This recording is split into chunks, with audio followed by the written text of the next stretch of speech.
Reverend Michael Miller.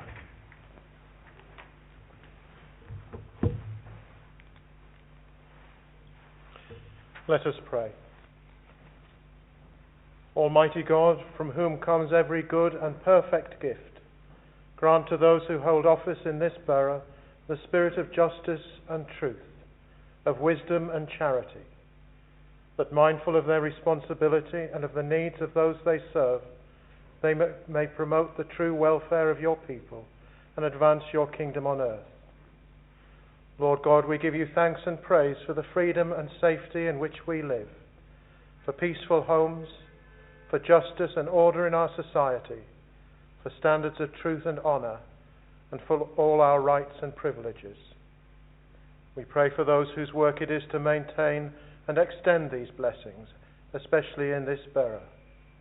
All who are given authority and responsibility among us in the work of the council, in administering the law and maintaining the peace, in education and the care of children, in planning and building, in providing both for work and for leisure. Direct and use their influence, that together we may build a community and neighbourhood whose life does honour to your name.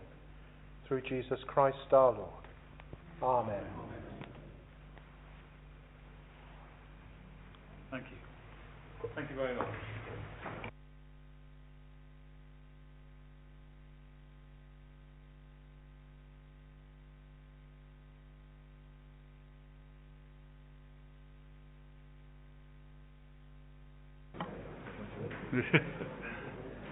Good evening, ladies and gentlemen.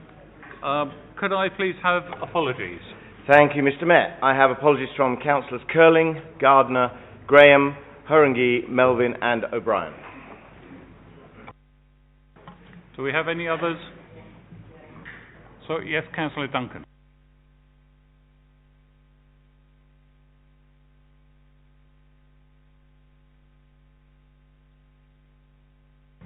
Thank you, Councillor Duncan. Any others? Nope. Okay, Coke. We'll go on to item 2 and the minutes. Have you all had a chance? Do you agree the minutes? Thank you very much. Item 3, declarations of interest. Do we have any declarations of interest tonight? No? Okay. Onto my announcements. First of all, I'd like to say a big congratulations to the Hillingdon Shooters, also known as the Rifle Club, in winning the London Mayors Association London Interborough Small Bore Rifle Shooting Challenge Cup. It's a long-winded name. It's the 3rd year running that we've won this trophy, and the 10th time since 2007. So we obviously have some fantastic shooters at Ruislip. So well done, ladies and gentlemen, on that. On the 18th of October, I was privileged to go and watch pupils from Viners School representing the London Borough of Hillingdon in the Super Ones final at Lord's, which we won. Just to give you an idea, the Super Ones is for young people aged 12 to 25 with disabilities. Some are in wheelchairs, others are Downs. It covers all sorts. And it gives them a chance to play a bit of cricket. And I was there also with Councillor Cawthorne. So, the next one is, I'd like to say a big thank you to everybody who attended my quiz night on the 7th of November. We had 21 tables. So a big thank you to everyone who participated, and also a big thanks to those who helped make it a success.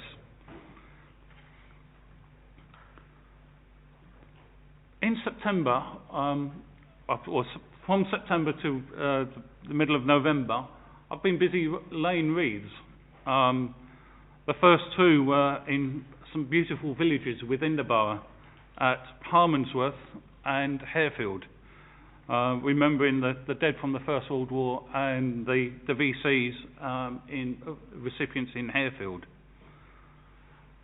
This was followed by remembrance of, in October, of Barnes Wallis and Tommy Thomas, both also in Harmondsworth.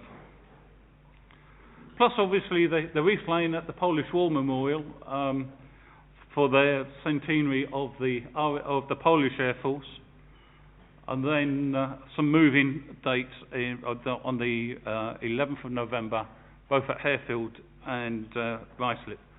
And I must admit, the one at Harefield, where they had the children reading out the names of the dead, was extremely moving. Today, I was privileged to go and see the Safe Drive Stay Alive. Thank you to everyone who makes that happen. Councillor Burrows, thank you on that one. This is an annual event that Hillingdon Borough pays for within our borough, and I recommend everyone should go and see it at least once. It's very moving, and you'll come out a different person after seeing it. You may have seen something coming up in the streets lately. Christmas is just around the corner, if you hadn't noticed. Or did I hear a few groans? Yes, I did mention the C word, I'm sorry. So far, I've been switching on lights, Northwood Hills, Uxbridge Town Centre, and Hayes. Hayes was fantastic. The St Anselm's Church, it was a lovely church. I don't know why I've never been there before. But this also leads me on to some future events, some dates for your diary. The 30th of November, we have the switch on of the Christmas lights here at the Civic Centre.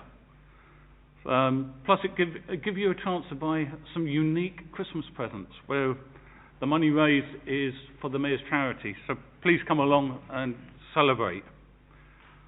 And this is followed by the big sleep out. Bad news, I am not doing the full sleep out, but I will be there to give my support.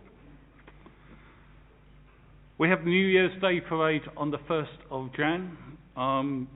Keep your eyes out for something special on that one. So if you do get a chance, if you haven't overindulged on the 31st, be nice to see you there cheering us along.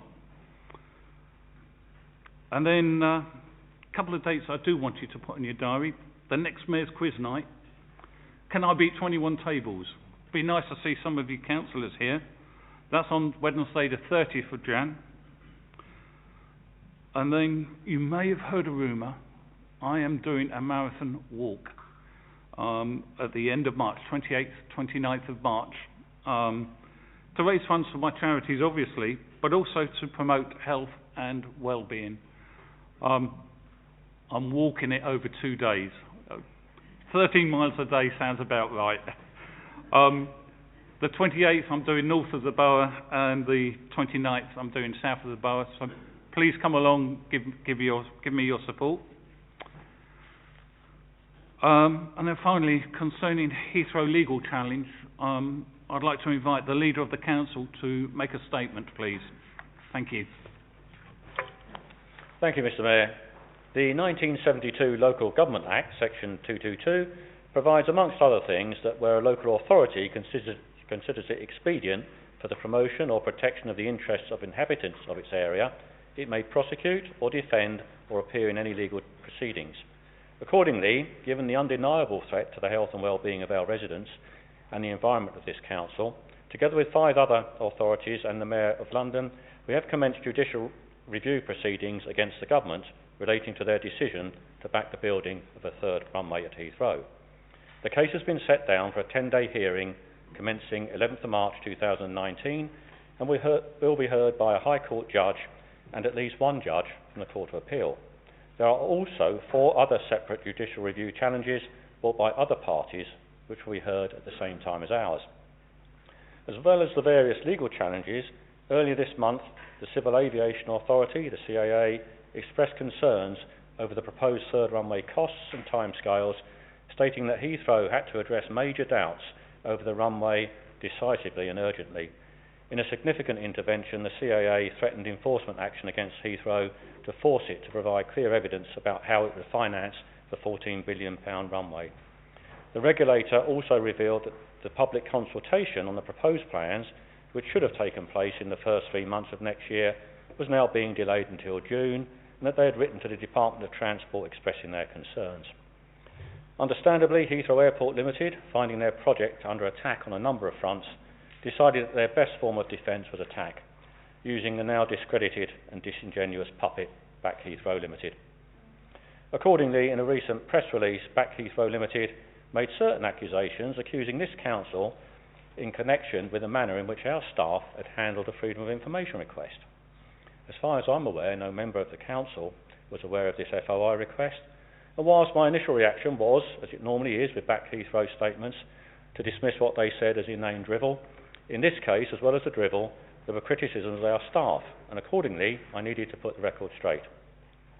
I'm informed by the Borough Solicitor that an FOI request was received from a representative of Back Heathrow on the 28th of July, stating, 1, how much money has the council spent, including as part of the 2M Group or any other coalition of councils, on campaigning against Heathrow Expansion, including but not limited to research, legal services, public relations, advertising, marketing, community engagement, referendums, consultations and stakeholder relations since August 2016. 2, please disclose the support both in funding and in kind given to the following groups since August 2016. He then listed 15 various residents and other groups opposed to Heathrow Expansion, including SHE, Stop Heathrow Expansion, and the No Third Runway Coalition. The Council's FOI team informed the applicant that all items of expenditure over £500 are published on the Council's website, and the information was freely available there. 2 months later, on the 18th of September, the applicant requested an internal review, stating that they were unable to locate the expenditure on the legal challenge. The internal review was conducted by the Borough Solicitor's Deputy, who determined that in this case the information requested should be provided. The Borough Solicitor has informed me that this review was not undertaken because it had been directed by the Information Commissioner's Office, and contrary to what Back Heathrow assert, the Commissioner has not been involved in this request at any stage. For the avoidance of doubt, the information provided was: since August 2016, the London Borough of Hillingdon has spent £621,310.97 on campaigning against Heathrow Expansion and has received £180,321.51 of contributions from partnering boroughs during this time. Therefore, the net spend is £440,989.46. That's £440,989.46. That figure included £100,800 to Stop Heathrow Expansion and £174,000 to the No Third Runway Coalition, which were the only 2 of the 15 campaign groups referred to in the FOI request.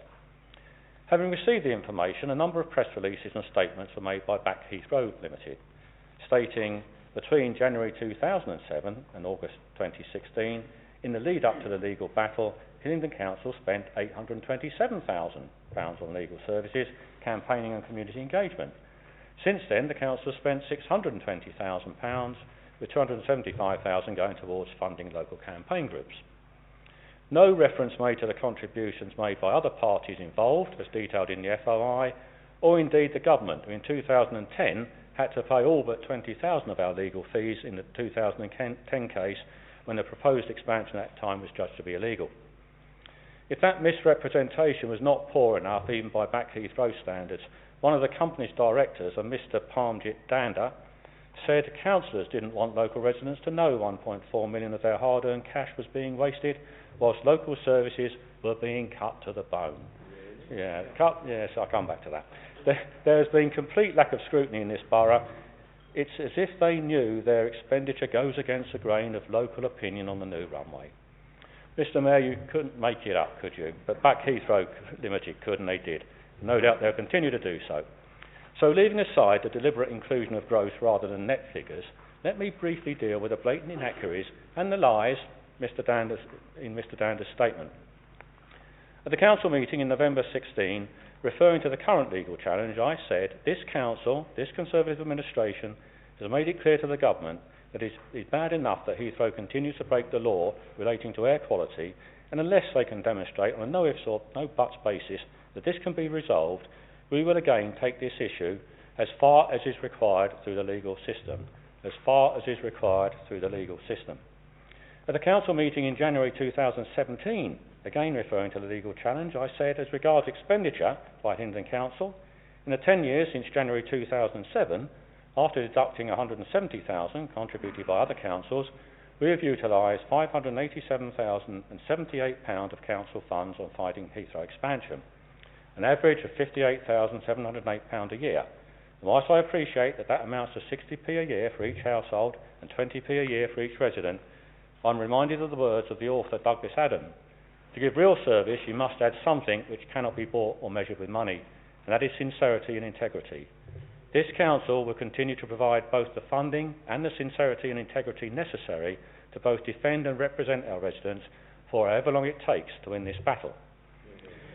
So, Mr Mayor, what we have spent is quite clear, and our intention is quite clear. So much for the lack of scrutiny. But what about Mr Dander's statement that services were being cut to the bone and the grain of local opinion? Well, it's probably passing by that there were local elections in Hillingdon in May of this year, and that our manifesto clearly stated we will continue to lead and support local residents once again threatened with additional noise and air pollution and the devastating effect on local communities of an expanded Heathrow Airport. We have set aside sufficient funding to fight the proposed third runway at Heathrow through the various courts in the years ahead, should this be required, and we are confident that it will again be defeated. Well, Mr Dander, the grain of local opinion favoured this administration, and the residents returned us with an increased majority.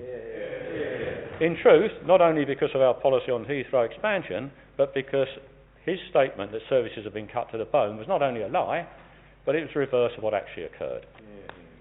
In the interest of openness and honesty, there are apparently of such concern to back Heathrow Limited, I will conclude this statement tonight by issuing a challenge to them to provide the following information to the Chief Executive of this Council within 40 days. For each of the last 3 financial years, provide the name of all providers of finance, together with the amount provided in each case, as well as the description, value and names of providers of services and facilities to back Heathrow Limited, including but not limited to facilities, travel, marketing and staff support. We will issue a press release containing the detail of this request and the response received, which we will also publish in Hillingdon People, allowing residents to judge for themselves the validity and purpose of this organisation. Back Heathrow Limited think that they can treat our residents like fools, but they are very much mistaken. It is not a resident-focused organisation, it is a controlled puppet of Heathrow Airports Limited, who I doubt very much will respond appropriately to our request for openness and transparency, but will in fact, in Mr Dander's own words, demonstrate a complete lack of scrutiny that goes against the grain of local opinion. In contrast, and for the complete avoidance of doubt, this Council will remain open and transparent in its pledge to defend our people and our environment against the detrimental effects of Heathrow expansion, however much it costs and for however long it takes. However much it costs and for however long it takes. Thank you.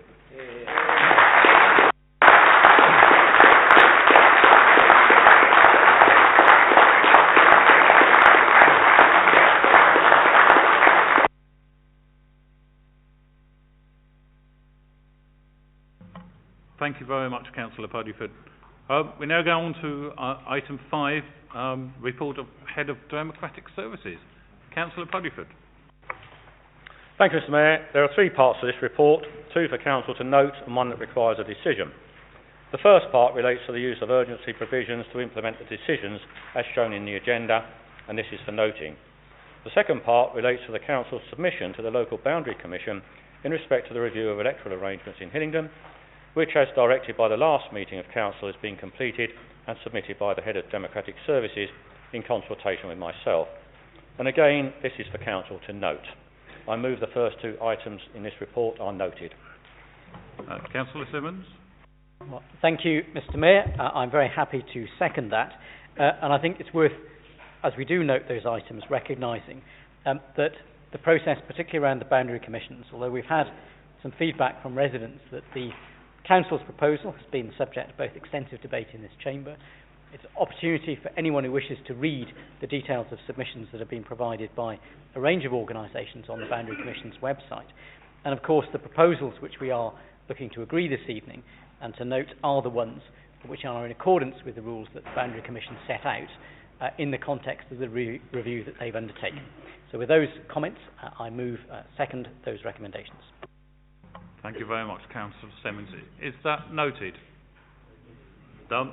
Thank you very much. Councillor Puddifoot. The final part of the report requests Council to approve the appointment of Ms Sandra Taylor as substitute for the Statutory Director of Adult Social Services on the Health and Wellbeing Board. I move the recommendation. Councillor Simmonds. I formally second, Mr Mayor, and reserve my right. Is that agreed? Agreed. Thank you very much. We now go on to agenda item 6, questions from members. And Councillor Rodrigues, please. Thank you, Mr. Mayor.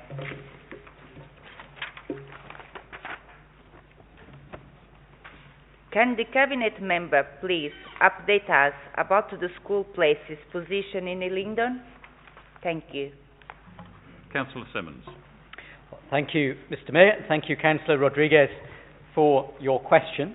As ever, our schools are one of the services not entirely provided by the Council, but something which we have a huge role in, that touch the lives of a very large proportion of our residents. And it is a timely opportunity with the new school term having started in September, as we begin to look forward to the budget setting process and the planning for school places next year, to provide an update to members of the Council as to what the position is within the Borough. The first word of assurance is to confirm that we do continue to fulfil the statutory duties that we have in respect of being able to offer a place to every child that needs one on time in both the primary and secondary schools admissions rounds. And it should be a source of pride to all members in this chamber that this is one of the boroughs where a very large proportion of applicants secure one of their top 3 choices of school. And with a noticeable rise in the numbers of applications across London, that is not the case everywhere. I think it's worth recognising in this chamber the role that elected members have played, not just as members of this council, but also very conscious many members are governors of schools in this borough and have played a part in delivering those additional school places on time so that those Hillingdon families can get the education for their child that they want.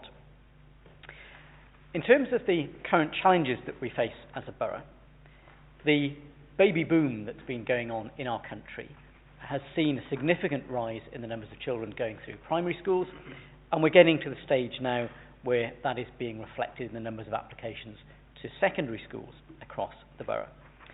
And members will be aware from the debates and the information presented in this chamber previously that this council is investing £260 million into its school expansion programme. And I think in the context of the figures the leader was quoting earlier on and of services being cut to the bone, the priority that we place on making sure every child gets a school place that they need is reflected in that £260 million financed mainly through the borough. And at present, Ofsted reports show that 90% of our schools are good or outstanding, which is a rise from 80% of schools being rated good or outstanding in 2013 and 14, and the role that the quality school buildings that the council finances play in those standards has been noted.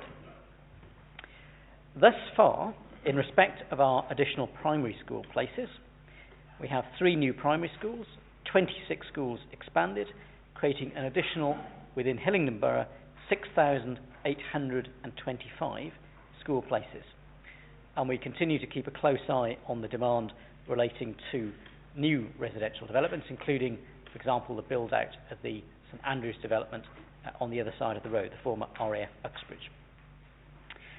But the pressure that I've referred to, Mr Mayor, is now moving into our secondary schools. I think you've had the pleasure, I know, to visit a number of schools recently and seen those children who are clearly looking forward to taking up those places, and examples like the rebuilt Swakeleys and Oakwood schools, formerly Abbotsfield, which are at a larger scale and in brand new buildings, providing a great start for those children.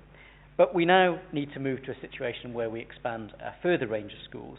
And it's clear, I think members in this chamber need to be very aware of this, that the areas of greatest pressure are principally around West Ruislip. So the additional capacity that we've already put in, or that is already planned in the south and centre of the borough, is delivering. The new Northwood School, for example, built by the council, has provided additional places there. But we see a remaining area of pressure there against which we need to deliver. And we are reviewing the options, including the 2 new free schools, each 6th form of entry secondary schools which have been approved by the Department for Education, but which do not as yet have a confirmed site. I know Councillor Rodrigues and other members are interested in some of the detail around how many applications that are submitted in Hillingdon lead to that first choice. I've made some reference to that earlier on, but it's worth noting that there was a 4.4% increase in the number of applications across London this year. And within that context, we saw a 0.7% increase in Hillingdon. So although we do have some schools within the borough that are not full, the numbers of children in the system are continuing to rise. So we need to make sure that we are catering for that. And in our borough, that was a record high, the most ever, 3,441 applications in total for a secondary school place in Hillingdon, which is a very huge, it's a huge number really. And the fact that 95% of Hillingdon pupils, just over 95%, gained one of their preferred choices compared to a London average of 93%, still respectable, but not as good as the case in the borough, demonstrates that the work that's been undertaken has been effective. In respect of our primary schools, 98.6% of our applicants received an offer at one of their preferred primary schools, which is above the London average of 97.6%, and it's the highest across West London. And it is worth noting when it comes to primary schools, having spent some time tonight talking about what's happening at the secondary sector, that across London there has been a 2.3% decrease in primary school applications, and in Hillingdon we experienced a small 0.3% decrease in the number of applications this year. And what that suggests, which will be reflected in the reports coming forward about our future strategy, is that the baby boom is beginning to tail off, pretty much as expected, and that we need to anticipate a period now where we are consolidating the offer that we have within our school estate, rather than prioritising finding new capacity, especially at primary level. I hope that answer, Mr Mayor and Councillor Rodrigues, is sufficiently comprehensive to give an update on the current position, and in particular in respect of sites for new secondary schools in the north of the borough. That will be the subject of debate and further information to Council in due course. Thank you very much, Councillor Simmonds. Councillor Rodrigues, do you have a supplementary, please? No, thank you, Mr Mayor. Thank you very much. Cllr Choubedar?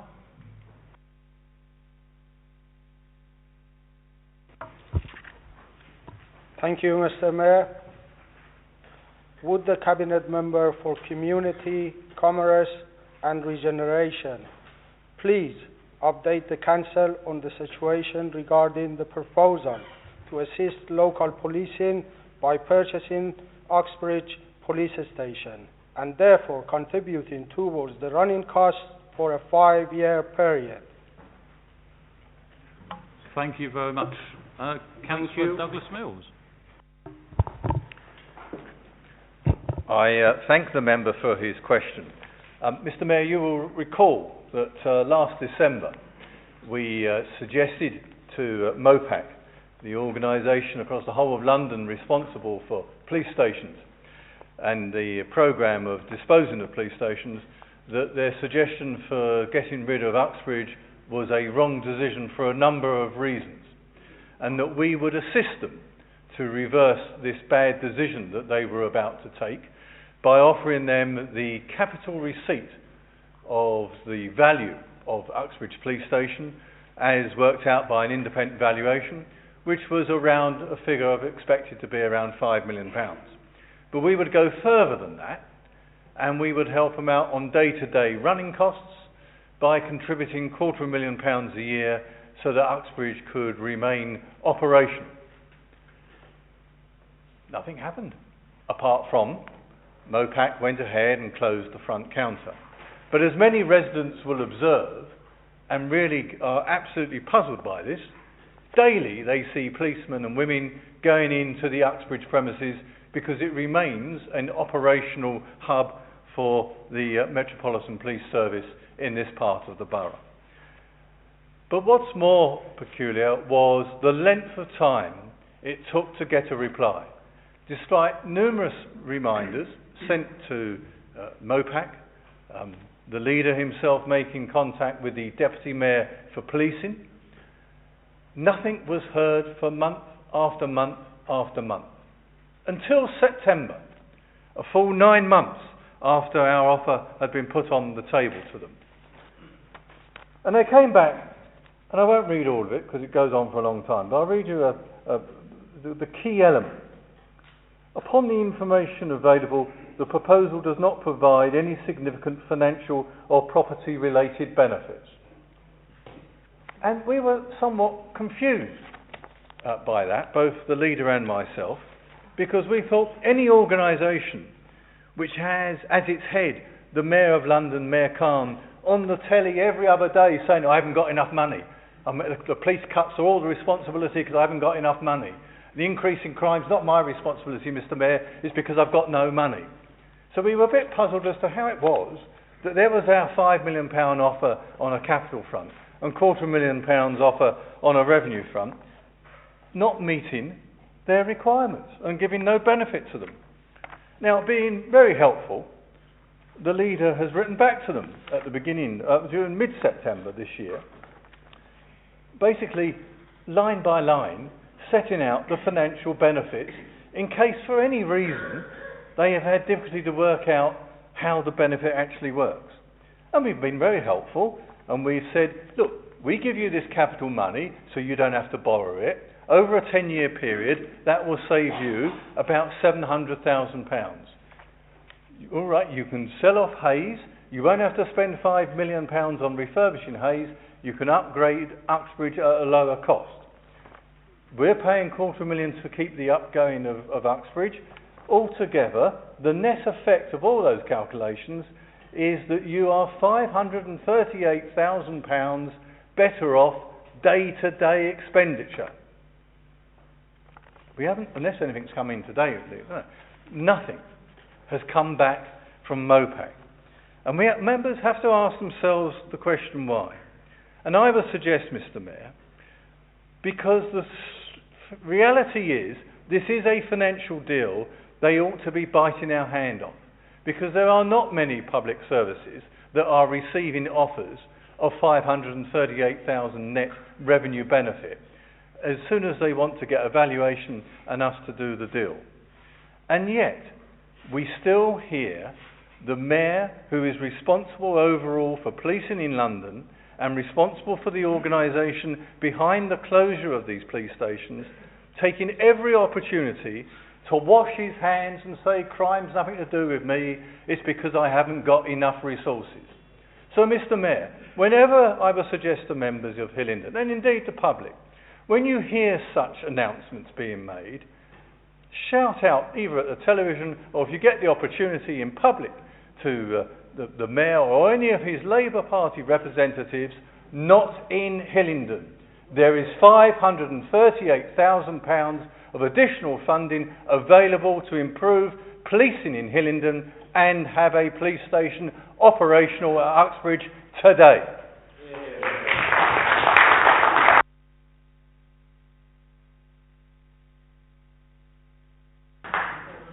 Thank you very much, Councillor Douglas Mills. Councillor Choubedar, do you have a supplementary? No, thank you, Mr. Mayor. Thank you very much.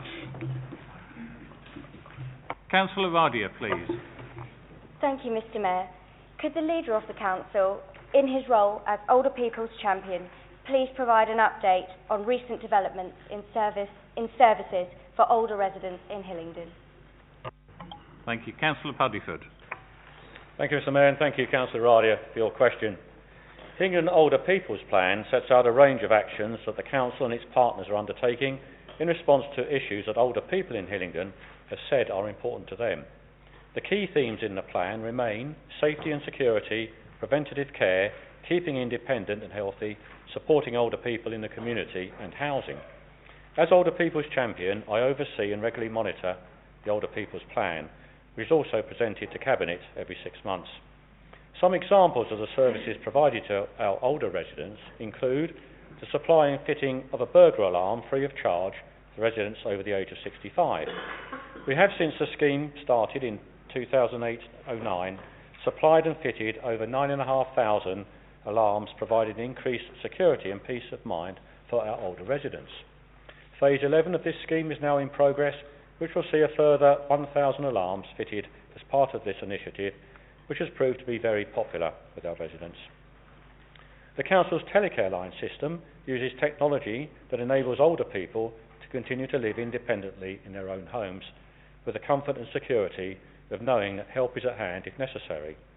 Telecare line is available free of charge to residents over the age of 75, with more than 5,000 Hillingdon residents now benefiting from this service. Hillingdon is now a dementia-friendly community, promoting dementia-friendly shopping, dementia-friendly access to arts and culture, including a trip for residents living with dementia to the new Bunker Museum, dementia-friendly movie screenings in libraries, dementia art exhibitions, and dementia-friendly activities being included in Culture Bite for 2018. Hillingdon is the first authority in the UK to introduce Tova Tap or magic table technology to help people living with dementia. The Council has now installed magic tables in Uxbridge, Botwell, Northwood Hills and Ryset Manor libraries, with further tables due to be installed within the new extra care schemes. As regards housing, through the Home Release Reward Scheme, we assist tenants to downsize to a smaller, more suitable and affordable home, giving a financial incentive to assist with the costs associated with moving and settling into a new home. In the period April to October 18, 26 tenants successfully downsized to more affordable and suitable accommodation. We're also increasing the provision of extra care flats. Grassy Meadow Court is now open, with expectation that the 40 flats will be occupied by Christmas. The Dementia Resource Centre contained within this development is also operational. Parkview Court, a 60-unit extra care supported housing scheme, is now scheduled for handover at the end of February 2019, with the first tenants likely to move in at the beginning of March. A pilot to install electric mobility scooter storage at Mandela Court has been completed. This provides charging points for up to 8 scooters. All 21 sheltered housing schemes have been surveyed to review scooter storage provision. 5 already have sufficient capacity. Requirements and costings are being prepared for consideration of additional storage at the remaining 15 schemes. Keeping active is important for all of us, and as regards our older residents, the Leaders Initiative for Older People continues to provide funding to enable groups and organisations to provide events for older people. In the period from April to October 2018, funding has been provided for 35 separate events, including summer and Christmas parties, lunches and excursions. Tea dances remain very popular. There were more than 2,000 attendances at tea dances and Desi Bhangra style dances in the first 6 months of 18-19. These are held in the Civic Centre, Winston Churchill Hall, Using West Drayton Community Centre and Botwell Leisure Centre. Free swimming and free swimming lessons for older people continue to be extremely popular. Lessons take place at the 3 main pool facilities on a termly basis. Botwell offers 4 classes a week, with 3 of the 4 classes at full capacity. Hillingdon Sports and Leisure Centre offers 2 classes per week, with both classes at full capacity. Highgrove Pool offers 4 classes per week, with 2 at full capacity. The Hillingdon Brown Badge Parking Scheme offers older people a designated place to park their cars in spaces closer to amenities. The Brown Badge Older Person Scheme continues to be popular, and in the 6 months to October 2018, a total of 1,077 new badges were issued to our older residents. This represents an increase in applications of 5.4% over the same period in 2017. At the start of October, there was a total of 12,202 active Brown Badge users in Hillingdon. As a council, we provide financial support for Age UK Hillingdon to provide assistance to our older residents, and Age UK Hillingdon continues to provide successful financial health checks to help generate additional income for older people. During the first 6 months of 2018-19, a total of £921,810 in additional income was generated for older residents. We also continue, and it's important at this time of the year, to operate a heater loan scheme for residents over the age of 65 where their heating fails. In addition to providing a number of electric heaters, a one-off small grant is paid to ensure they're not discouraged from using the heaters by the cost of electricity. All in all, Mr Mayor, a comprehensive programme of support to improve the quality and life and health and well-being of our older people in Hillingdon. Thank you.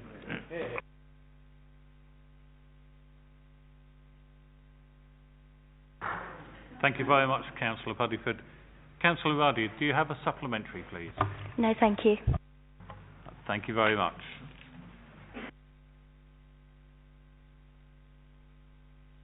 We now go on to agenda item number 7, motions, and 7.2, motion from Councillor Burrows, please. Thank you, Mr Mayor.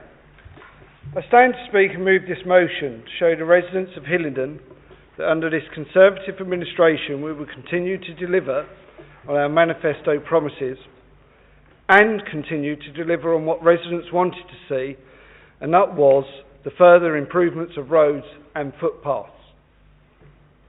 I'm pleased to say by moving this motion, the commitment of this administration will be clear for all to see due to the sound financial management of the Conservative administration in times when other councils are cutting such works as resurfacing, as footway replacements, and even closing libraries and moving to fortnightly refuse collections. In Hillingdon, that certainly is not the case. In fact, in the financial year 17-18, we spent a record amount in Hillingdon of over £10 million on a resurfacing programme in Hillingdon alone. And since April of this year, to date, we have so far spent and or committed to spend approximately £10 million yet again. This accounts for 61 carriageways and 19 short section repairs, with 23 footways already completed at a cost of £3.6 million. And in the latest release, we have a further 38 carriageways with 36 footpaths at a cost of £6.8 million. So, Mr Mayor, you can see we listened to the residents who in May trusted our manifesto and the Conservatives, which you can't deny when you look around this chamber at the increased numbers of councillors on our side. Yeah. And to all residents, by moving this motion, it shows our commitment to continue putting our residents first, regardless if they are in the north or the south of the borough, ensuring our resources are efficiently allocated to local priorities without affecting our frontline services like other neighbouring boroughs. I so move this motion, Mr Mayor, and hope it gets full support from this council for the residents of the borough, which is what they deserve. Thank you, Mr Mayor.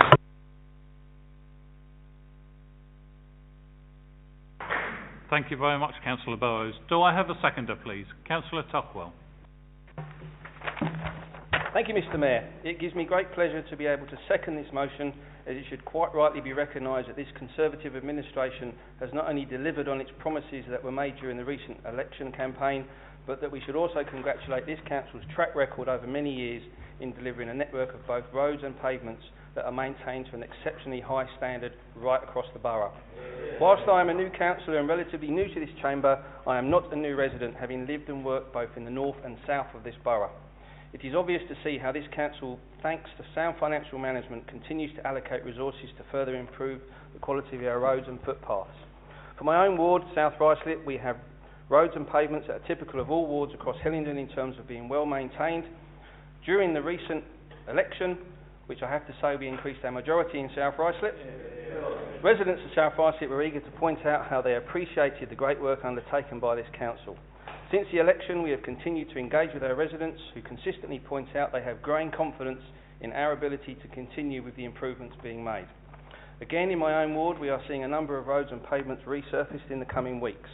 This is in addition to the work that was undertaken earlier this year, where a number of roads, including major thoroughfares such as Queen's Walk and the Fairway, have enjoyed improvements that are more than just resurfacing. Indeed, it needs to be said that these improvements have transformed these streets, as fresh signage and road markings also complement the overall look and feel that our residents are keen to point out. I do need to stress that it is not just about my own ward, but this Conservative council is continuing to build on its proud record of ensuring that resources are allocated to maintaining high-quality road and pavement network that is just one of many services that continue to put our residents first. Thank you.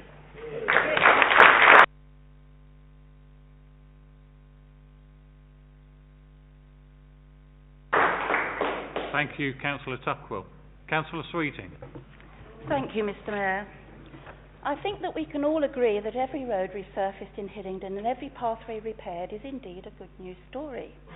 However, to see what is really going on, we must, as with many things, look to the detail in order to establish whether the good news is indeed being spread evenly so that all residents achieve their fair share, or is the jam and cream being laid more thickly in some areas than others. Some time ago, a Labour councillor asked for information on the money spent on such work, to be advised that actually 2/3 was at that time being spent in the wards to the north of the Uxbridge Road. Speaking to friends living in the north has become a bit of a joke that they are seeing their own roads and pavements with little wear and tear being resurfaced yet again. I happened to ask one of the contractors dealing with the council's resurfacing programme whether he has ever been asked to resurface a road which, is, in his opinion, did not seem to need the repair, to which he replied, yes. Now, I will need to show evidence to support my comments. The audit for the 17-18 financial year provides it, because just as some of the 90% of pavements repaired in the borough in the run-up to the elections were in wards served by the Conservative councillors. Maybe we just caught the council on a bad year for Labour wards. Afraid not, as the current programme, as listed in the capital relief report of the 1st of November, details which appear in this motion, we have a total spend on roads in wards where there are Conservative councillors of some 2,311,000, compared to the 1,357,000 spent in Labour wards. So we still have roughly the 2/3, 1/3 split. The financial split for the current programme of footway repairs is even more stark, with some 85% or 2,911,000 spent in Conservative wards, compared to just 520,000 or just 15% going to Labour wards. Fairness is part of our national identity, and we need to be sure that this fairness is indeed being delivered. So I would ask that in future, lists of road and pavement repairs with costs are reported in Hillingdon People, so that all residents are able to see for themselves how evenly and fairly the jam and cream is being spread, and whether their area is seeing any of it at all. Thank you, Mr Mayor. Thank you, Councillor Sweeting. Councillor Morse.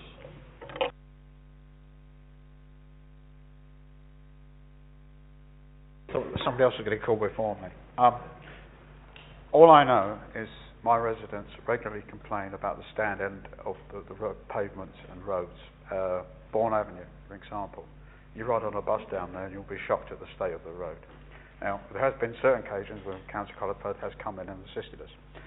However, I will go back to, it's August 2017, and I was waiting for this email to come through, and it was an emergency order to spend money, and I looked at the whole list of roads in this expenditure, and they're all marginal wards, and they were in Conservative councillors. So our reservation is not that we totally affect that there's appropriate and efficient repair of roads. However, what we question is the quality of what is taking place. Because when I've investigated, I've done a few investigations into this, and they come out to the issue, we say, well, actually, those walls are bigger, and they could well be more powerful. You know, except there's an element of this, so it's very difficult to quantify why we have these variations. However, the evidence I've looked at, and I've kept that email, because I've actually looking at going to the Electoral Commission, but I don't think they've not been particularly effective on other issues. So all of a sudden, on Brexit, they've woken up and they've actually done something, which is unusual. Yeah. So, with this caveat, this is why we, the Labour Group, have some reservations about this motion, in the sense that we approve of what's taking place, but we have reservations that's been done equitably. Thank you, Mr. Thank you, Councillor Morse. Councillor Puddifoot, please. Thank you, Mr. Mayor. Let me deal with some of those facts and figures, if I may. Unfortunately for West Drayton, who in 16-17 were top of the list as far as road and pavement improvements were concerned, in 17-18 they were only second, so I do apologise for that. You come second. In West Drayton we spent 981,000. Unfortunately in Ickenham we only spent 118. And Northwood only 74. But West Drayton 981. So not a difference there. Now, of the 17-18 figure, in 17-18 we spent £10 million on roads. 30% of that was spent in the Hayes and Harlington constituency, £3,042,860 to be precise. Now, it doesn't take a lot of working out that if 2/3 of the councillors in the chamber are Conservative, then on balance 2/3 of the expenditure on roads should be in Conservative wards. Now, that's how it works. If you've only got a third, you're only going to get a third of the rest.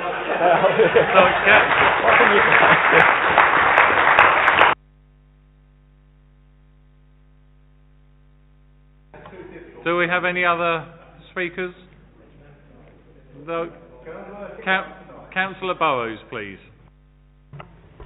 Mr. Mayor, I think we just may as well go to the vote because we've actually proved the figures, or the leaders proved the figures. Thankfully, we have a decent accountant on this side that knows what he's talking about.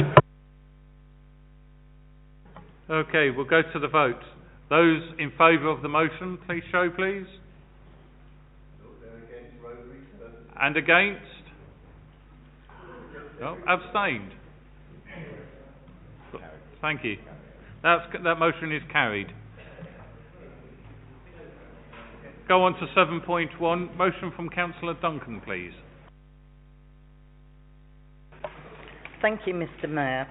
I think all of us know the pressures on housing provision, particularly affordable rented accommodation, and the destabilising effects on young families of insecurity of tenure. This is where landlords require properties back and evict tenants who are then often required to move further away from wider family and support networks in order to secure accommodation. Fortunately, there is still some good public rented accommodation provided by the council and housing associations where there is more security of tenure and less risk of eviction, particularly for good tenants. However, I have brought this motion to council as we should be aware that when we purchase inhabited properties to provide affordable rented accommodation for Hillingdon residents, this can result in the eviction of tenants and be a cause of homelessness. If the tenants are able to afford private rents, there is often little problem as they simply secure a new tenancy in the private sector. Where there are tenants supported by the council through housing benefits, it can be a very different story. It is often difficult for tenants to find new affordable accommodation in the private sector, and so they are required to seek help from the council when they become homeless. If they have been resident in the borough for 10 years, the council will have a housing duty to those tenants, particularly where there are young children. Evicting these families, putting them into expensive bed and breakfast accommodation, and then rehousing them can cause tremendous anxiety and uncertainty and can affect a person's job and the children's education, particularly if they are put in out-borough accommodation. There are cases where people who have been born and lived all their lives in the borough, who work and are good tenants and who are never in rent arrears, are evicted because of the council's purchase of their home from a private landlord, causing great family stress, only to be rehoused by the council some months later. When I have asked housing services if we could simply do an assessment before a family is evicted, and if they qualify, to just allow them to remain paying their rent to the council instead of the private landlord, I have been told the family is not yet homeless and so cannot be assessed.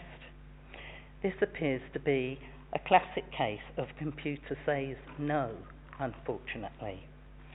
It is the council's very act of purchasing the property in order to be able to provide more affordable rented housing for Hillingdon residents that ironically causes the homelessness in these cases.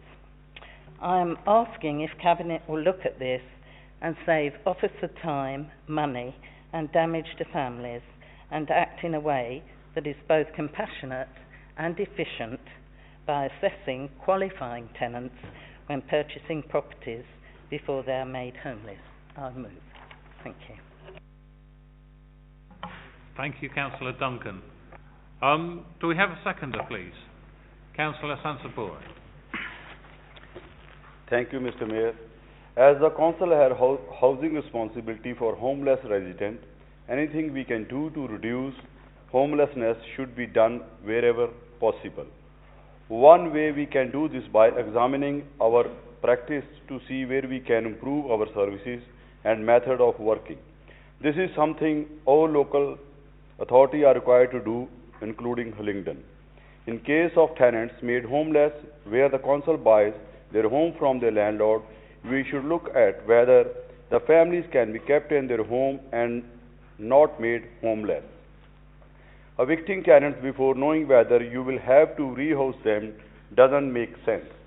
Find out first and save time and money and a lot of family stress. Moving residents away from their work and children from their school is not something we should not be done lightly, but only if absolutely unavoidable. In the private sector, a landlord can sell their property to another landlord who will often willingly continue tenancy with the good tenants. Why can the council not do this? Mr. Mayor, assessing tenants before evicting should be a straightforward exercise based on known facts. I second this motion as I think it could save the council time and money and prevent great stress for families caught in this situation. Thank you, Mr. Mayor. Thank you very much, Councillor Sansapuri. Councillor Cawthorne, please. Thank you, Mr. Mayor. With great respect to Councillor Duncan, when I saw this motion, I asked myself, why didn't she send me an email or pick up the phone to me first, quite frankly? Mr. Mayor, the Conservative group will be opposing this motion. Not because we don't agree with some of the sentiments expressed, we do, but because the central charge within it has no basis in fact whatsoever. Why on earth would we want to put families in costly B&B if we could possibly help it? Why indeed would we want to render families homeless through the acquisition of properties, with all the attendant human misery and the housing duties we would then have as a result? It would be in no one's interest for us to do this clearly. Let me be clear, when we acquire properties to help prevent or resolve homelessness, including outright purchase or arranging private rented accommodation, the Council will only ever consider properties which are vacant possession. The Council has not knowingly acquired a property or properties which will result in the occupying household becoming homeless. This has been clearly communicated to landlords and their agents. And we've actually checked this out for the last 12 months, starting in November 2017. 29 buybacks, 73 finder's fees and 140 find your own in this period. And there have been no cases of homeless presentations from these addresses. Mr. Mayor, of course, we do know private landlords evict tenants for other reasons, which have absolutely nothing to do with the council, which does indeed sometimes result in households presenting as homeless. I'm actually a little surprised that Councillor Duncan hasn't raised this particular point with me, as she has others. She knows only too well I'm delighted to talk about matters pertaining to my portfolio. I have in the past and I will on this. So, Mr. Mayor, in opposing this motion, I would therefore cordially invite Councillor Duncan to share with me the details of any case or cases which have prompted this motion, so we can get to the bottom of it. Finally, Mr. Mayor, it would be remiss of me to not take the opportunity to commend and thank the homelessness prevention team for their excellent work in this area. Yeah. We have in the past year seen a 19% reduction in people living in temporary accommodation and a 36% reduction in households in bed and breakfast accommodation, which I think is a significant achievement against a very challenging backdrop. Yeah. Therefore, we oppose the motion. Yeah.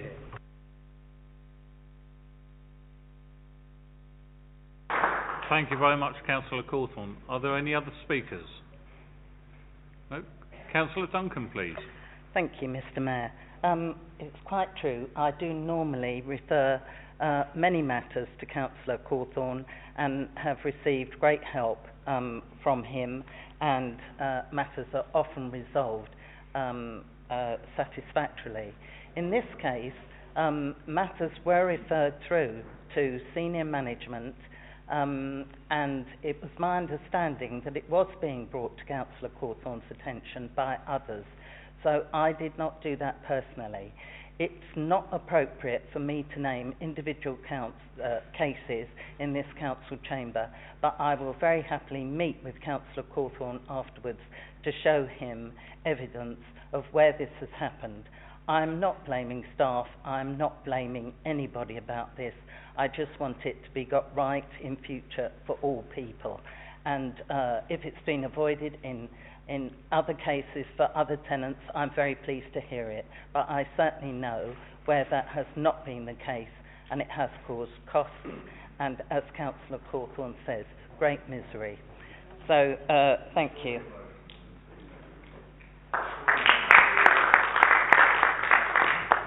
Thank you very much, Councillor Duncan, and it's good to hear that you're going to be taking it up with Councillor Cawthorne later. We come to the motion. All those in favour of the motion, please show. And against?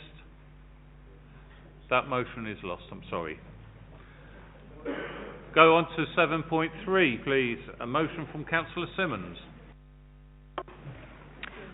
Thank you, Mr. Mayor. I'm sure this is an issue where, based on feedback from members across this chamber, we will have a note of unanimity. There are three reasons why I'm proposing this motion to the Council tonight. The first is very much a policy reason. As a Council, we've had a very long-standing position that we support the Holocaust Memorial Day, and I know both mayors of the borough and elected members from across the chamber have been very active in the events that are organised by our residents around that. And as a matter of that policy, we've always sought to ensure that we keep up to date with developments to ensure that what we are doing for our residents reflects the latest position. I think as we move towards the next Memorial Day, which will take place at the beginning of next year, although there is one further council meeting, we will be very much occupied with the budget, so it seems an appropriate opportunity to do that update to our policy position today. The second reason for bringing the motion is that at a time when there is widespread publicity around the world of all kinds of examples of people's generally inhuman behaviour towards other people, there has been a concern expressed by many of our residents about a perceived increase in the level of anti-Semitism within that discourse. And it is appropriate for this council, as we have done in the past, to provide a note of reassurance to those residents. I'm conscious a number of members in this chamber have expressed concern that what they are hearing from residents in terms of increased security required at events, the impact on family members and so on, is causing that sense of unease and disquiet, and demonstrating, as we would to any group, that we stand with them is important. And then the third reason is that across the country, and indeed across all the other London boroughs, we are taking steps to ensure that we are updating our policies, very much as I've expressed in respect of Hillingdon, to ensure that we have a consistent position as we move towards the next Holocaust Remembrance Day.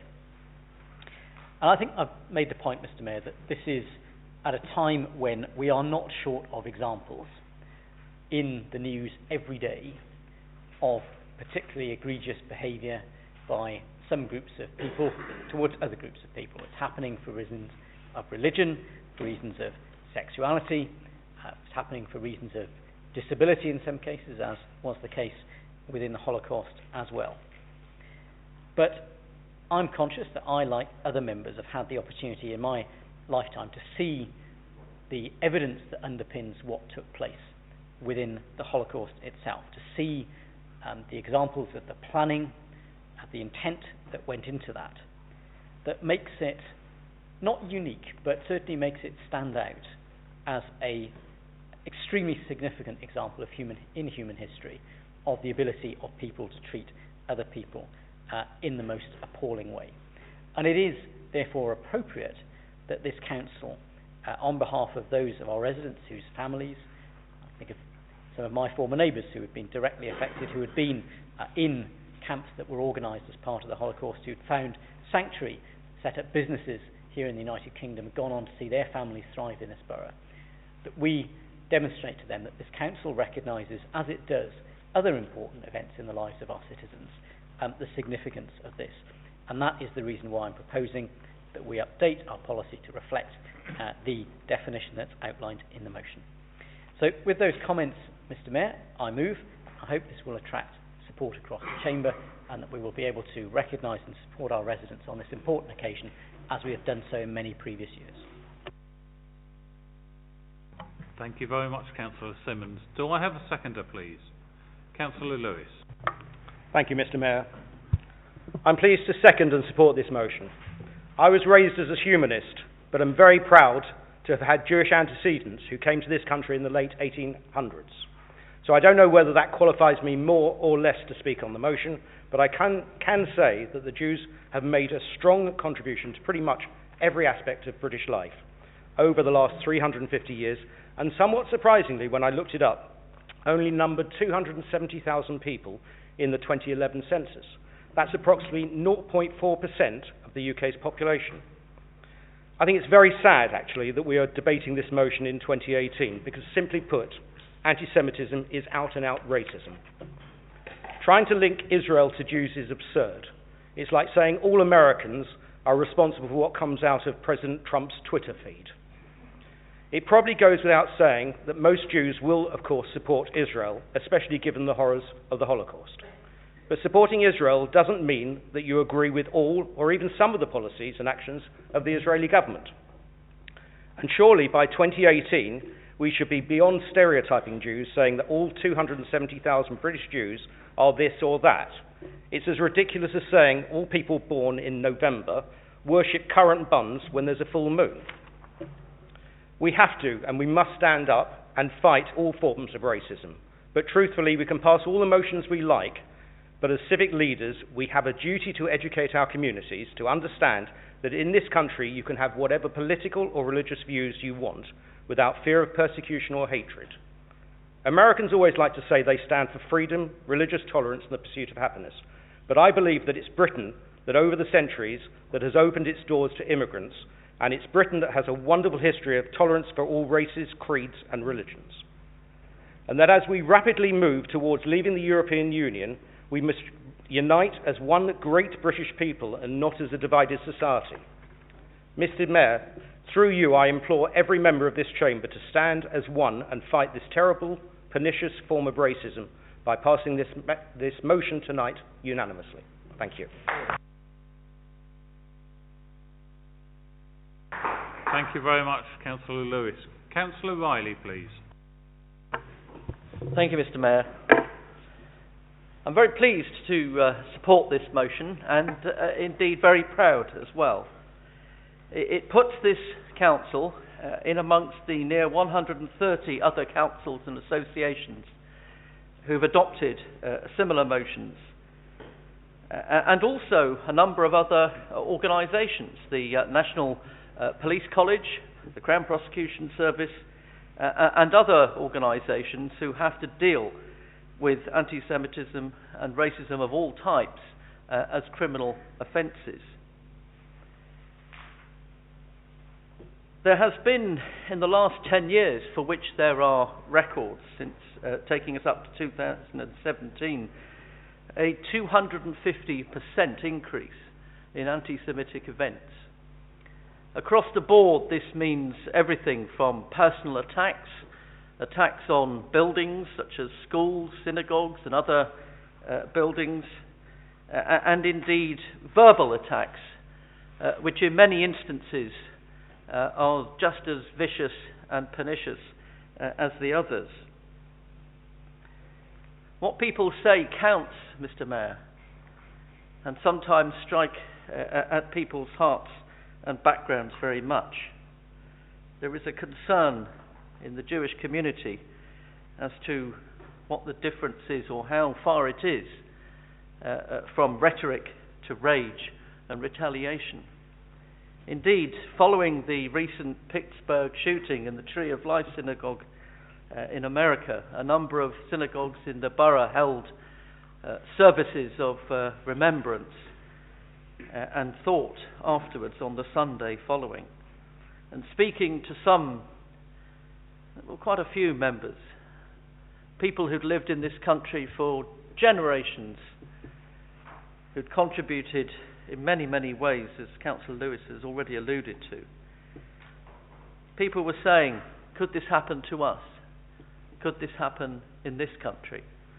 Such is the, not fear, but concern that the recent past has instilled in parts of the community. So by passing this motion, by supporting this motion, this council is quite rightly saying, we will help you, we will help keep you safe, we will support you, and we will stand together with you. Thank you very much. I support this motion. Thank you very much, Councillor Riley. Councillor Bianco, please. Thank you, Mr. Mayor. It will come as no surprise to most of the people in this chamber that I'm keen to support this motion. I've spoken on these issues on each previous occasion that we've debated the Holocaust Memorial Day, and this issue, of course, is a new one, but linked. I have told the stories in the past of my in-laws' escape from Nazi Germany, which is a lesson to us all and was certainly very harrowing at the time for them, but they were amongst the lucky few. Jews, of course, come in all shapes and sizes. Just as every other religion, you can look round the room and see selections. From the progressive end where I sit, to those who wear the more traditional head coverings and long black coats that you will have seen, but of course which makes them much more visible in the community. Mr. Mayor, the UK is a multicultural country now. It's too late to turn back the clock, even if we wanted to. And regardless of what happens with Brexit, we will remain a country that is home to many different religions and to people with different backgrounds. Not everyone here can trace their ancestors back to Anglo-Saxons, and many of us are quite happy with that being the case. We should all be proud of our heritage, just as we should all be proud to be British. What is important is that whether we are Buddhists or Christians, Hindus or Jews, Muslims, complete non-believers, or any combination of the above, or indeed any other, we all need to live together in Britain in harmony, and this must start with an understanding of what constitutes unacceptable behaviour, a step too far, something that goes beyond reasonable criticism and descends into racism, whether it's blatant or whether it's carefully disguised. This motion tonight seeks to clarify beyond reasonable doubt what constitutes anti-Semitism and asks us to adopt what is now widely accepted as best practice. How can we in this chamber not do so? Is there anyone here who thinks otherwise and can justify that position? Please understand, Mr. Mayor, I fully appreciate that sometimes there is a fine line between legitimate criticism of a person, institution or state and the accusations of racism or anti-Semitism. We cannot always be expected to agree with the actions of everyone around us, and we shouldn't be accused of racism as a muzzle to prevent genuine debate. However, let's be equally clear, racism, and in this case anti-Semitism, is insidious. It's a step too far, and no one should suffer from it, and all of us should unite to stamp it out. Mr. Mayor, I support this motion. Thank you very much, Councillor Bianco. Councillor Money. Thank you, Mr. Mayor. Nearly 80 years ago, in the year 1939, a Jewish family would flee the persecution of Nazi Germany and would come to live not too far from where we are today. The family, consisting of a young mother with 2 children, would come to live in Stanmore, northwest London, and be sponsored by a British politician. As many will have seen reported this week, this politician was Labour's Clement Attlee. Mr. Mayor, I raise this to everyone's attention as I believe that as the world began its resistance to fascism in 1939, this simple act of kindness and solidarity would best define our Labour Party. From our inception, it has been this party, the Labour Party, that would be founded on the principles of anti-racism. We would commit ourselves then, as we do now, to standing up for minority communities everywhere. It will be under Labour's Harold Wilson and James Callaghan that we would introduce legislation to outlaw racial discrimination, to decriminalise homosexuality. We would go on to introduce the Equality Act, the Human Rights Act, and the legislation for equality of opportunity for all. Mr. Mayor, there can be no doubt in anyone's mind that when the story of this country is told, it will be the Labour Party who are written as the champions of the most vulnerable and minority communities. And that extends deeply to the world's oldest form of bigotry, anti-Semitism. I have full confidence that it will be of grave concern to every member of this chamber, regardless of party, that anti-Semitism is on the rise in this country and across Europe more broadly. We must all be united in our commitment to root it out of every corner of our political and social spaces. Of course, the answer to the question of racism is to tackle it in all its forms, which is why we made our commitment clear with our motions on Black History Month and Islamophobia. The truth is, Mr. Mayor, words and motions will be of little consolation to those residents and families who have to experience anti-Semitism and racism every day, to those who have experienced verbal and physical abuse on public transport, in our town centres and even in their homes. For them, the question of anti-Semitism and racism is far too important to be used by political parties to attack one another. This behaviour is not befitting of this chamber or this country. Mr. Mayor, with our history in mind, we will support this motion. Thank you. Thank you very much, Councillor Money. Councillor Puddifoot. Mr. Mayor, it is indeed a shame that Councillor Money has decided to politicise this issue and then have the audacity to claim that he's not doing it. It is a shame. I hope they will support us. This is a non-political issue. This applies to everybody. It is not the Labour Party. This was in existence before the Labour Party. It'll be in existence after the Labour Party is gone. We need to make sure that we in Hillingdon make our point clear. Not political, make your point clear. Thank you very much, Councillor Puddifoot. Are there any more speakers? No? Councillor Simmonds, please. Well, thank you, Mr. Mayor. I think after that lamentable incidence of virtue signalling from the Labour group, it is nonetheless incumbent upon us as the majority party to be magnanimous and to accept that they are nonetheless going to vote in support of this motion. My colleagues on the Conservative side have spoken, I think, in an eloquent and non-party political, non-partisan way about why this is important to our residents. We talk about putting residents first in respect of such things as road resurfacing and pavements. I think it's important we put residents first when it comes to respecting their humanity, their dignity and their basic human rights, and that's what this motion is very much about. So, Mr. Mayor, I'm not going to add anything further other than to say that on this side we'd like to call for a recorded vote on this motion, please. Thank you, Mr. Mayor. A named vote has been called for. I shall call out each member's name in turn. Please indicate clearly if you are voting for the motion 7.3 as shown on pages 3 and 4 of the Green Order paper, against the motion or abstaining. Councillor Ahmad Walana. Councillor Allen. Councillor Arnold. Councillor Barnes. Councillor Bianco. Councillor Birra. Councillor Bliss. Councillor Bridges. Councillor Brightman. Councillor Burrows. Councillor Choubedar. Councillor Chapman. Councillor Choubedar. Councillor Cooper. Councillor Cawthorne. Councillor Dennis. Councillor DeVille. Councillor Dott. Councillor Duncan. Councillor Edwards. Councillor Edgington. Councillor Farley. Councillor Flynn. Councillor Fife. Councillor Goddard. Councillor Hagger. Councillor Hensley. Councillor Higgins. Councillor Jackson. Councillor Kaufman. Councillor Lakmana. Councillor Lavery. Councillor Lewis. Councillor Makwana. Councillor Markham. Councillor Mathers. Councillor Milani. Councillor D. Mills. Councillor R. Mills. Councillor Money. Councillor Morse. Councillor Nelson. Councillor Oswell. Councillor Palmer. Councillor Prince. Councillor Puddifoot. Councillor Radia. Councillor Riley. Councillor Rodrigues. Councillor Sansapuri. Councillor Seaman Digby. Councillor Simmonds. Councillor Singh. Councillor Stead, Councillor Sweeting, Councillor Tuckwell, Mr Deputy Mayor, Mr Mayor. Mr Mayor, that's carried unanimously. Thank you very much. We now go, sorry, that has been carried unanimously. Thank you very much. And we now go on to 7.4. Councillor Mathers, please. Mr Mayor, each year I have ventured into something I've never done before. This year running for election, making West Drayton a Labour ward.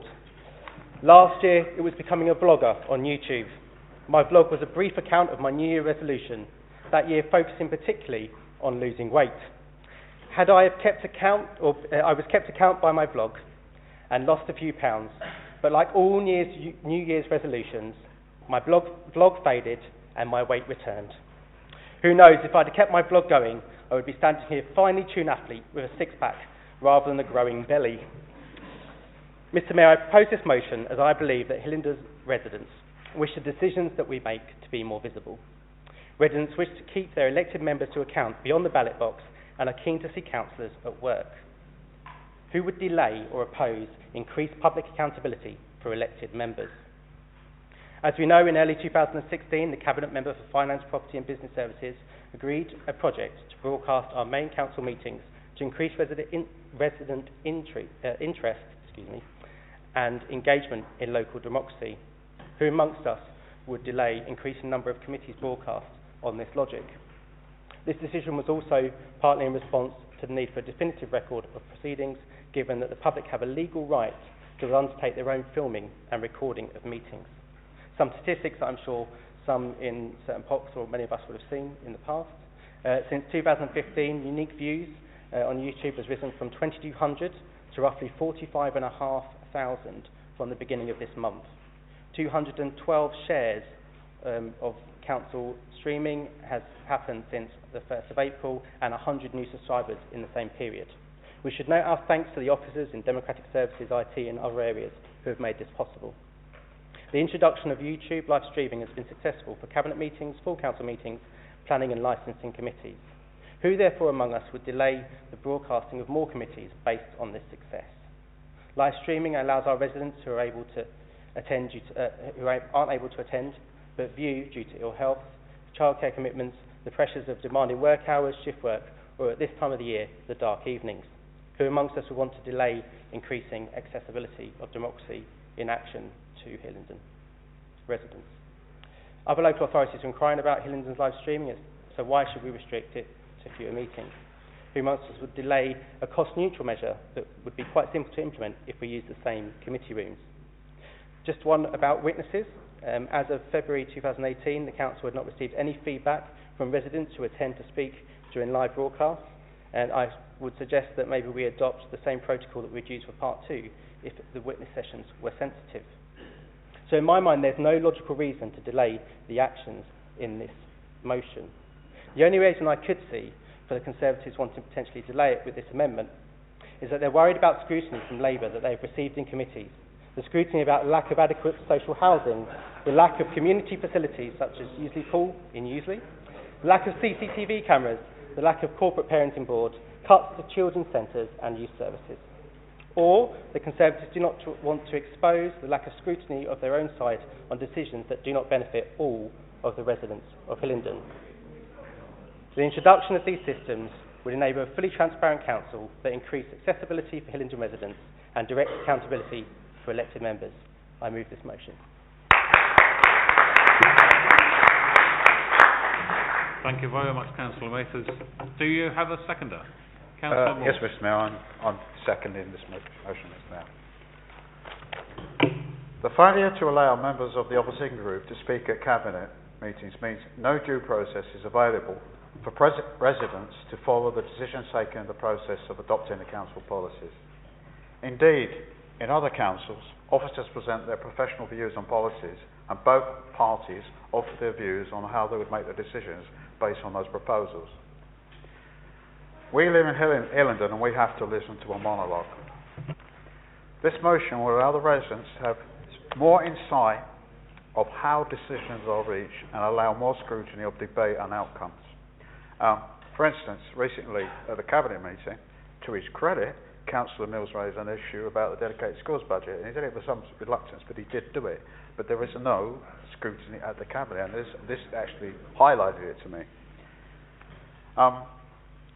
As the majority party, I actually intend to modify this motion, and I think this is progress. I actually think there's progress because it will actually see what takes place at the Scrutiny Committee, and I think that's a key issue which I've always questioned about what the function of the Scrutiny Committee is.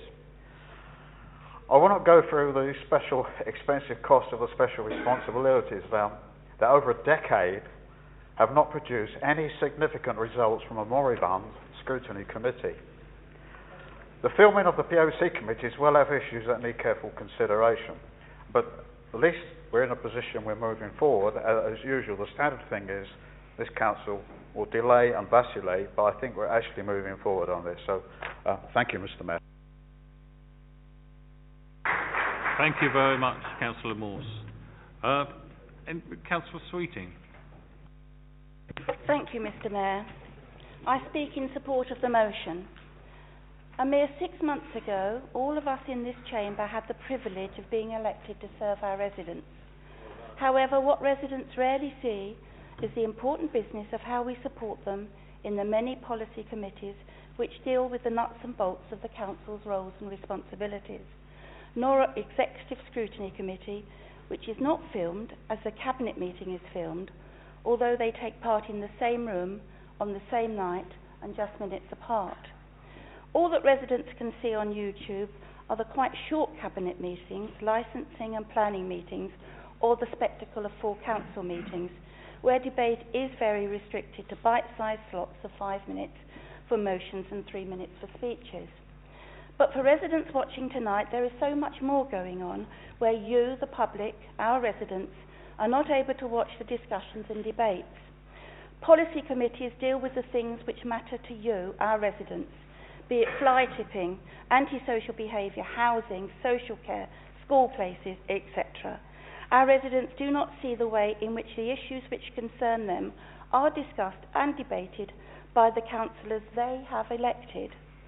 It is like a closed shop where it is only the hardiest souls who venture out to the policy committee meetings on nights such as this at the Civic Centre. So our residents often do not know if the people they have voted for do speak up for them and voice their concerns and put forward their views and wishes. This is such a limited way of conducting business in an area of YouTube, Facebook, Twitter, and when it's possible with small additional costs, daylight could be let into discussions and debates, which would not be restricted to formal speeches such as this one I'm giving tonight and tight time slots. Let the light in, please, Hillingdon Council, as soon as possible, so that our residents are able to see firsthand whether we all, as councillors, meet the high standards of debate and scrutiny which all Hillingdon residents deserve.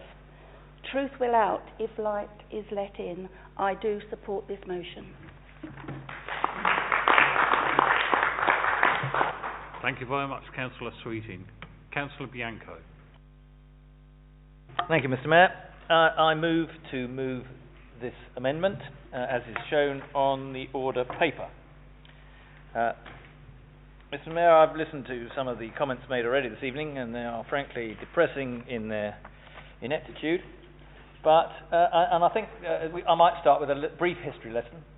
Before 2016, of course, recording of council meetings was forbidden, and I can recall as chairman of meetings in the past actually reminding the public that they couldn't do so.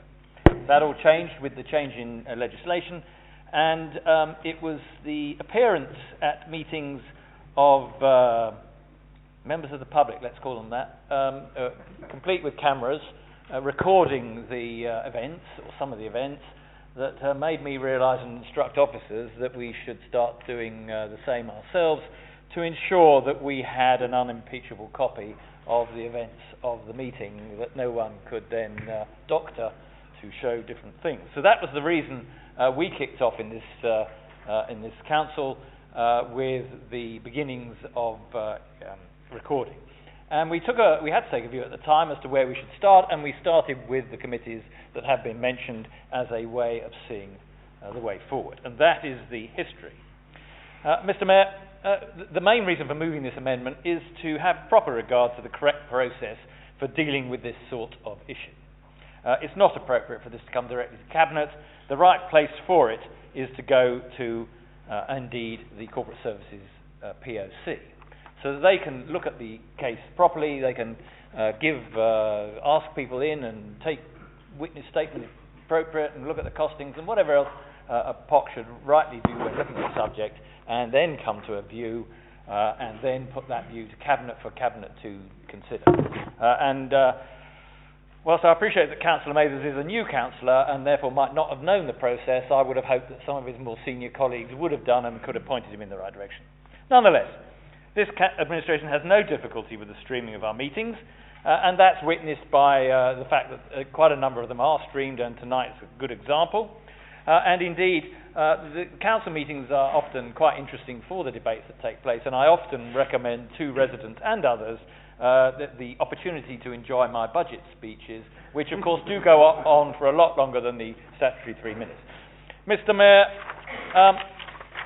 existing figures for viewings aren't exactly extraordinary. I noticed that I'm a Celebrity has just started, so I don't think we're yet in competition with that sort of viewing numbers, unless the Labour Party suddenly feel that they're going to change things exponentially. And certainly their performances to date at meetings, which we do monitor, it doesn't give us much cause for optimism. Mr. Mayor, the correct way is to let Corporate Services POC have a look at it. That's the reason I've moved the amendment, and I so move. Thank you. Do we have a seconder for your amendment? Councillor Richard Mills. Thank you, Mr. Mayor. I'm pleased to second the amendment put forward by Councillor Bianco and agree with him that there are a number of issues that we would need to consider around this, particularly around the committee room infrastructure and the setup to enable YouTube channel to be able to view those meetings, as well as the impact on potential witnesses to see whether there's issues that may impact people wanting to come before the committee. Now, when the committee carries out its review, it may well find a positive outcome towards what is being suggested by Councillor Mathers. But it was disappointing to hear some of his comments, and he may wish to actually start by scrutinising some of his own performance, having substituted at this committee where he would have learned that we have in fact increased the number of CCTV cameras and bought a large number of them recently. Secondly, I agree with Councillor Bianco that the Corporate Services, Commerce and Communities Policy Overview Committee is best placed to undertake this review, and as Chairman of that committee, I'm pleased to add it to our future work programme. I second this amendment. Thank you very much, Councillor Richard Mills. Thank you, Mr. Mayor. Just for clarification, we are now debating the amendment as set out in the italics on the motion 7.4. We will add in the full title of the relevant POC if this gets approved. And for anybody who indicated to speak on the original motion, and that's only you, Councillor Simmonds, if you wish to speak on the amendment, you'll need to re-indicate. Thank you. Councillor Simmonds. Well, thank you very much indeed, Mr. Mayor. It's probably characteristic of really good local government that it's very boring, but very efficient.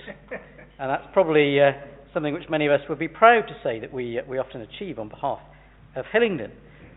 But setting aside the generous but perhaps credibility-destroying comment about Councillor Douglas Mills's insightful contribution around the dedicated schools grant, I do think we have to ask the question, is it really the case that the media critics talk of little else but the opportunity to watch reruns of the Labour Party's contribution to council meetings on YouTube?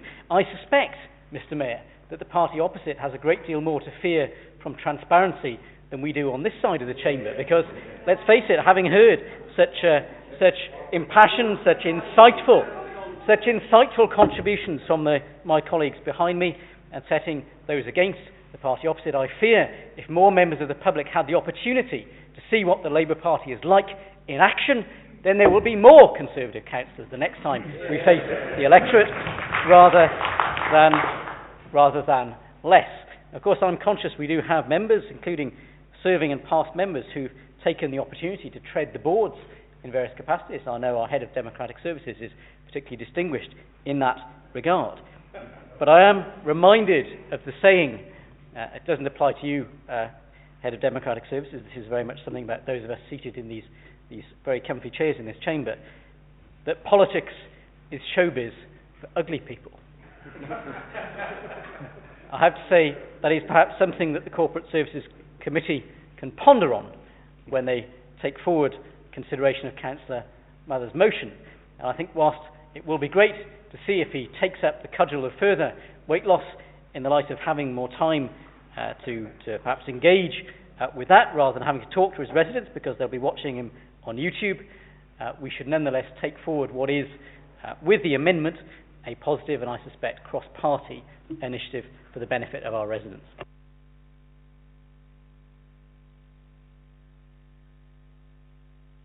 Thank you very much for that, Councillor Simmonds. I'm not sure how we should take that comment about us all being ugly people, but there we go. Councillor Puddifoot, please. Thank you, Mr. Mayor. Can I just say to Councillor Mathers, that was a pretty good speech.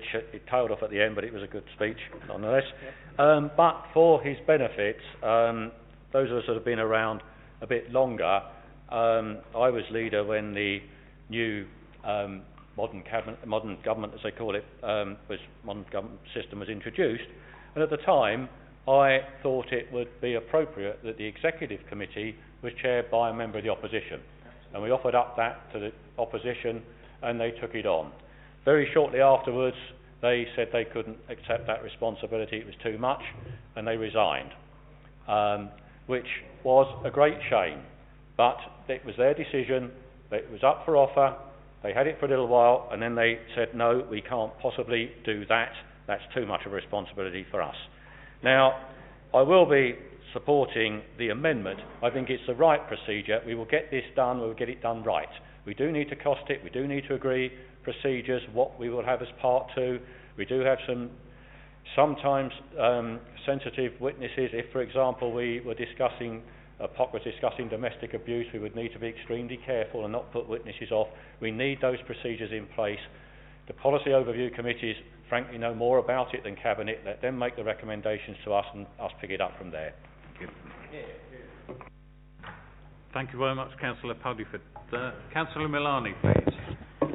Thank you very much, Mr. Mayor. As I was listening to the debates surrounding whether we should go ahead with this, it's striking to me as to why we would need to slow this down. The infrastructure already exists, as was mentioned by members on both sides. Live streaming already exists in committees and in this chamber.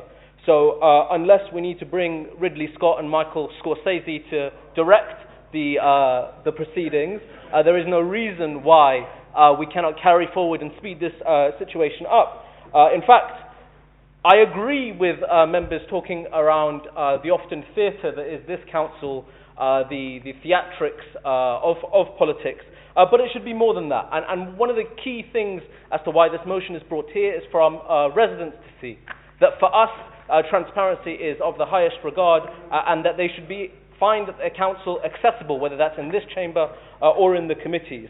And so I will refer back to a comment that was said earlier where a councillor from the other side of the aisle mentioned that they fear if the council, if the residents saw the performance of Labour councillors, there would be more Tory councillors.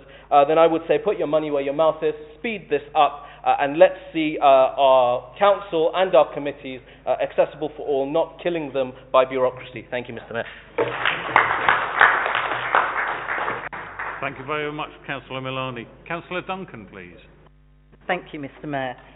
Really, just a short point. I'm very glad to see that the council chamber there appears to be cross-party support for, you know, what appears to probably all of us a very sensible thing. I know we don't have huge viewing figures, but it is very important that people who are not able to come out, elderly people, disabled people, people who have childcare facilities, and do want to look at planning applications affecting their area, particularly where there's been a petition. We know that they do look at these. I don't think council has such a riveted audience maybe as some others, but it is part of the openness.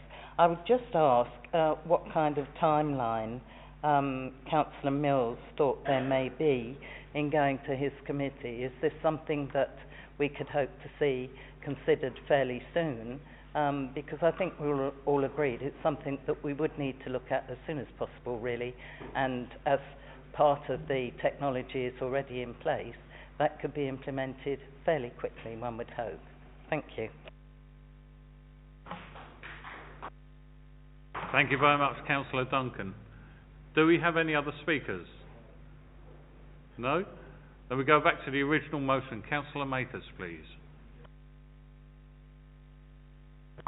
Yes, that's correct, Mr. Mayor. Go back to the person who originally moved the original motion. He has the right to reply, and then to the mover of the amendment. Thank you. I do thank the other side for the theatrics that they've added to the debate. It's been nice to propose something that's got us a little bit more awake.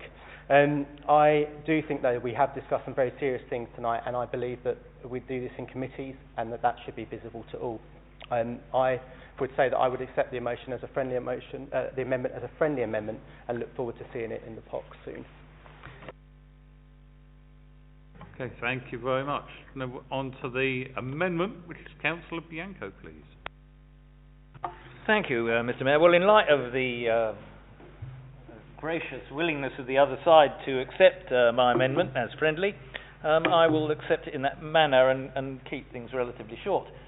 There were a couple of examples, I thought, of the speeches in between my original one and this one, which highlight perhaps one of the downsides of televising our committee meetings, which is the dangers of grandstanding. And certainly there were a couple of examples of that on display over the other side of the chamber this evening. And it's something we will have to watch out for, and I'm sure that the POC will have good regard to, and perhaps give the chairman of the POC the sort of the kill button if he feels things are getting out of hand. As to timing, well, that's not for me to debate. That is for the POC to decide, you know, when they have done the appropriate amount of work to come to a conclusion. Mr. Mayor, I move the amended recommendation. Thank you. Thank you very much, Councillor Bianco. We now go on to the vote for the amendment, please. All those in favour? And against? That's totally carried. Thank you. Thank you, Mr. Mayor. That becomes a substantive motion which is open to further debate or approval, which would probably be the quickest way. I won't ask, it's agreed. Thank you very much. That brings us to the end of tonight's council meeting, but before I close, I would just like to wish everybody here an early Christmas and a happy and prosperous New Year. Meeting ended.